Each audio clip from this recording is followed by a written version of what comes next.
روتی رہتی ہے کیا اللہ میں ہمارا ایک بچہ لینا تھا کیا. یاد رکھیے کہ پیارے نبی صلی اللہ علیہ وسلم کے گود میں آپ کا معصوم سا بچہ ابراہیم ان کا انتخاب ہو رہا تھا. نبی اکرم اپنے آنکھوں سے آنسو نکل گئے. یہ کیا ہے؟ تو آپ تو بولتے نا بھائی کہ بولے دیکھو یہ محبت ہے جو آنکھوں سے ٹپک رہی, لیکن زبان وہی بولے گی جو اللہ کو پسند ہے. میں تو راضی ہوں. جب اللہ تعالیٰ کسی بدلے کے بچے کو لے لیتا, فرشتہ جو ہے اس کی روح قبض کر لیتا, تو اللہ پوچھتے کہ کیا تم نے میرے بندے کے جگر کے ٹکڑے کی روح قبض کر لی؟ ہاں قبض کر لی. اس موقع پہ میرے بندے نے کیا کہا, اے اللہ وہ تیرے سے راضی رہا, اے فرشتوں تم گواہ رہو, میں اس کے لیے جنت واجب کر دوں. دینے والی ذات بھی اللہ کی, لینے والا بھی وہ ہے اللہ ہی. ایک خاتون تھی, ان کا بچہ بہت بیمار تھا, بہت جو ہے تکلیف میں تھا. تو ایک دن ان کے ہسبینڈ واپس آئے تو کھانا جو ہے بنا کے کر کے ان کو کھلا رہے, تو پوچھے بچے کی حالت کیسی ہے؟ بولے الحمدللہ پہلے سے بہتر ہے. بولے کھا لیے پی لیے سب ہو جانے کا. بولے ہاں کیسا ہے بچہ؟ تو بولے دیکھو بھائی ایک بات بولا, اگر کوئی آپ کو کوئی چیز دے اور انہیں بولا بھائی میری چیز واپس دو, دے نہ دینا, دے دینا بھائی. اچھا وہ بچہ بھی اللہ تعالیٰ ہم آپ کو دیے تھے, تو لوگ سمجھ جاتے کہ ارے میرے بچے کا انتقال ہو گیا, اتنا صبر کرتی وہ خاتون. تو ہم یہ یاد رکھیں کہ چلے میں اور آپ بھی اللہ کی امانت, ہمارے کو جو عزیز و اقارب ہیں وہ بھی اللہ کی امانت ہے. اگر ہم میں سے اللہ تعالیٰ کسی کو لے لے, ہمون لے رہا تھا, مار لے رہی, بال نوچ لے رہی, شٹا پھاڑ لے رہی, سینوں پہ مار لے رہی, ہم صبر کر رہے نہیں. آپ دیکھیں میں ایسے ایسے مناظر دیکھا وہ فلسطینیوں کے کہ بچوں کا انتقال ہو گیا. کیا بولے معلوم, ارے بچوں تم اکیلے چلے گئے جنت کو, ہم لوگ کو ساتھ لے کے نہیں جانا.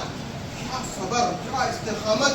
ہاں ایک خاتون میں پورا گھر گر گیا, تو بولے نہیں پہلے میں نہیں نکلتی, پہلے میں جو ہے برقع دیو, میں اس کو پہن کے باہر نکلتی ہوں. گھر ٹوٹ گیا ہے پورا, جو ہے سب ان کا چلا گیا. لیکن آپ دیکھیں کہ اللہ تعالیٰ کی حدود کی پابندی. تو ہم کیا کرنا, زندگی میں بڑی سے بڑی کامیابی مل جائے, بڑی سے بڑی مصیبت آ جائے, نہ آپ سے باہر ہو جانا کامیابی پہ, نہ مصیبت پہ جو ہے نا دل شکستہ ہو جا رہی, کیا میں کیا کر لوں. نہیں, حسبنا اللہ و نعم الوکیل, کافی ہے میرے لیے اللہ اور وہ میرے لیے بہترین وکیل ہے.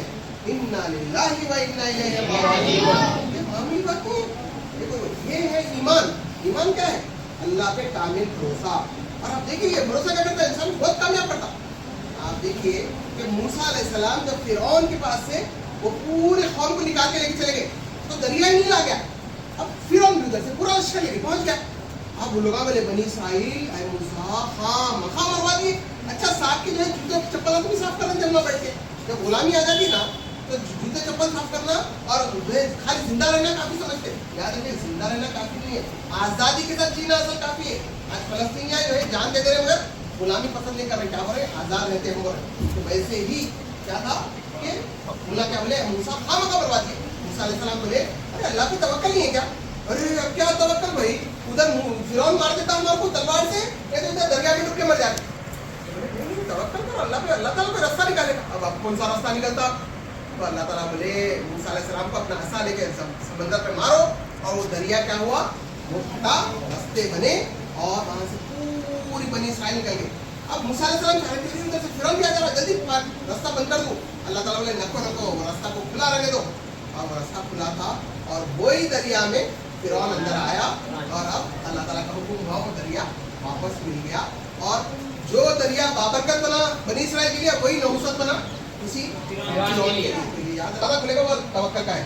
اور یہ یاد رکھ لیجیے نبی اکرم صلی اللہ علیہ وسلم جب ہجرت کر رہے تھے, تو اس موقع پر جو ہے مشرکین مکہ ڈھونڈتے ڈھونڈتے اس غار سور تک آ گئے, اس پہاڑ پہ آ گئے, اس غار کے سامنے آ گئے جہاں پر نبی اکرم صلی اللہ علیہ وسلم اور ابو بکر اندر ہیں. اب ابو بکر بولے نبی صلی اللہ علیہ وسلم اب تو جو ہے پیر نظر آ رہے, اب کیا ہوگا؟ تو پیارے نبی صلی اللہ علیہ وسلم بولے لا تحزن ان اللہ معنا, غم مت کرو, کون ہے ہمارے ساتھ؟ اللہ. اور وہ لوگ مایوس ہو کے نیچے اتر گئے, نہیں مل سکے ان کو نبی اکرم صلی اللہ علیہ وسلم اور ابو بکر رضی اللہ عنہ. اگر ہم رہتے نا اندر اور ڈھونڈتے ڈھونڈتے لوگ اوپر آ جاتے نا, پیران دیکھتے مر گئے, آ گئے, بولے تو اچھا اندر بیٹھے ہوئے, نکال کے لے کے جاتے تھے. آپ دیکھیے پیارے نبی صلی اللہ علیہ وسلم کیا کرے, وہاں پر توکل کرے نہیں کرے, اللہ تعالیٰ پہ بھروسہ کرتے, اطمینان سے نہیں لے رہے. ہاں پھر جب ہجرت کے روٹ پہ جا رہے ہیں تو سراقہ بن مالک بن جاشم جیسا سردار جیسا پہلوان پیچھے آ گیا, آ کے پھری مارا. ابو بکر بولے نبی صلی اللہ علیہ وسلم سراقہ آ گیا پیچھے. نبی صلی اللہ علیہ وسلم اطمینان میں ہے, ہم جو راستے پہ جا رہے ہیں وہ اللہ کا راستہ, ہم جس کے بھروسے پہ جا رہے ہیں وہ اللہ کی ذات. تو سراقہ نزدیک آتے ہی بہت تیز گھوڑے پہ تھا, اس کے پیر اندر دھسے اور